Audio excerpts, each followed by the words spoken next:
Salut Stéphane. Salut Hervé. Je suis ravi de te voir. Est-ce que tu pourrais nous dire comment tu as connu la JOC?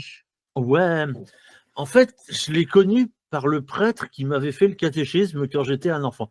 Voilà, je vivais dans le Pas-de-Calais et vraiment, je vivais dans de la très grande pauvreté. J'avais perdu mon père et ma mère, j'avais des oncles en prison. Enfin, c'était vraiment ce qu'on appellerait le quart-monde, là où je vivais. Et ce prêtre s'inquiétait pour qu'est-ce que je devenais comme jeune homme. Et surtout que quand j'ai eu 18 ans, j'ai commencé à être au chômage et puis sans vraie perspective ni rien.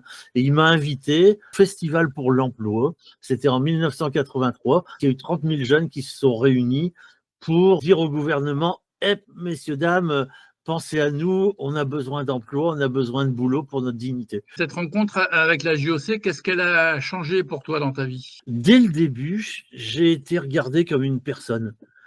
Avant la JOC, j'étais regardé vraiment comme un moins que rien qui appartenait au quart-monde, etc.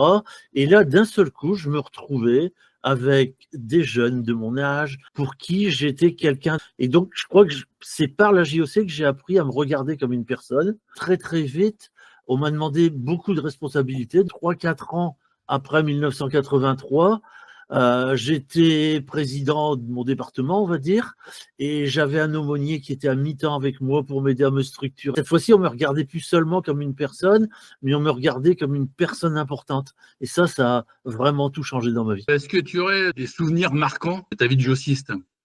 Alors ouais, il y en a en fait tout plein, c'est-à-dire que dès que j'ai commencé à prendre des responsabilités dans la JOC, à l'époque, j'ai un peu changé, mais à l'époque, pour moi, la foi, Jésus-Christ, etc., c'était quelque chose d'extrêmement important.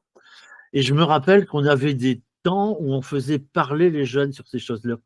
Et quand les jeunes pouvaient balbutier une petite phrase, ne serait-ce que de dire: Ah bah ouais, Jésus, j'ai l'impression que c'est mon copain. Ah bah ouais, ce que dit Jésus, ça me fait penser à ce que je vis moi. Ah bah ouais, on est dans une grande chaîne qui se relie depuis 2000 ans. Enfin, à chaque fois qu'il y avait des expressions comme ça, j'ai vécu certaines des émotions les plus fortes de ma vie parce que je vivais ça vraiment comme quelque chose de génial qui arrivait, comme un temps spirituel incroyablement puissant, enfin, où les réalités les plus spirituelles et les jeunes les plus paumés pouvaient se retrouver. Voilà. Et ça, c'était beau et ça, je l'oublierai jamais.